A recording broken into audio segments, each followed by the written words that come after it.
भारत में कोरोना के मामले तेजी से बढ़ रहे हैं। कोरोना के ओमिक्रॉन वेरिएंट के बाद अब एक नया वेरिएंट JN1 सामने आया, जो फिर से पूरे देश में तबाही मचा रहा है। केरल से लेकर महाराष्ट्र, दिल्ली जैसे अधिकतर राज्यों में कोरोना अपने पैर तेजी से फैला रहा है। सरकार ने लोगों से भी अपील की है कि वे मास्क पहन कर रखें और जरूरी सावधानियां बरतें। स्वास्थ्य विभाग के अनुसार देश भर में कोरोना के एक्टिव मामलों का आंकड़ा 7,131 है। हालांकि 10,976 लोगों की रिकवरी भी हुई है। देश भर में कोरोना के अब तक 78 लोगों की मौतें हो चुकी है। शनिवार को कोरोना की वजह से केरल और पश्चिम बंगाल में 2 व्यक्तियों ने अपनी जान भी गंवा दी। केरल राज्य में कोरोना ने अपने पूरी तरह से पैर फैला लिए हैं। केरल में न सिर्फ कोरोना के एक्टिव मामले बढ़ रहे हैं, बल्कि मौतों का आंकड़ा भी लगातार बढ़ता जा रहा है। राज्य में अब तक कोरोना के कुल एक्टिव मामले 2055 हो चुके हैं। वहीं रिकवर हुए लोगों की संख्या 3,736 है। केरल में अब तक 20 लोग कोरोना से अपना जान गंवा चुके हैं। केरल राज्य में हर दिन 100 से भी अधिक कोरोना के एक्टिव केस सामने आ रहे हैं।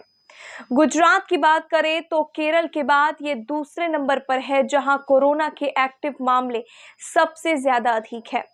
इस राज्य में कोरोना के एक्टिव केस 1,358 है। वहीं रिकवर हुए लोगों की संख्या 1,015 है।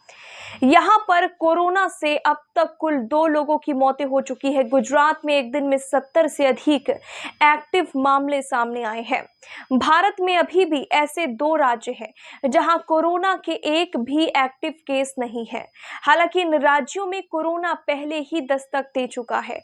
अरुणाचल प्रदेश में अब तक कुल 3 एक्टिव मामले सामने आए थे, लेकिन उनकी रिकवरी की जा चुकी है। इसी तरह त्रिपुरा में केवल 1 एक्टिव केस था, उसको भी रिकवरी हो चुकी है। इस तरह इन दोनों राज्यों में आज के समय कोरोना के एक भी एक्टिव केस नहीं है। बाकी के राज्यों की बात की जाए तो दिल्ली में अब तक कुल एक्टिव केस 714 है। वहीं 1748 एक्टिव केस की रिकवरी की जा चुकी है। पश्चिम बंगाल में एक्टिव केसों की संख्या 747 है। उत्तर प्रदेश में अब तक 251 एक्टिव मामले सामने आए। वहीं महाराष्ट्र में 629 और कर्नाटक में 395 कोरोना के एक्टिव मामले मिल चुके हैं।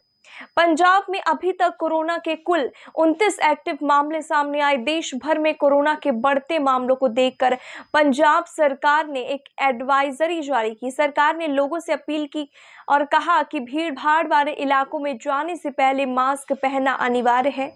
इसके अलावा उन्होंने हेल्थ वर्कर को भी मास्क पहनने की सलाह दी है। उन्होंने कहा कि अगर किसी भी व्यक्ति को खांसी या बुखार की शिकायत है तो वो दूसरों के संपर्क में आने से बचे और खांसते वक्त मुंह पर रुमाल रख ले।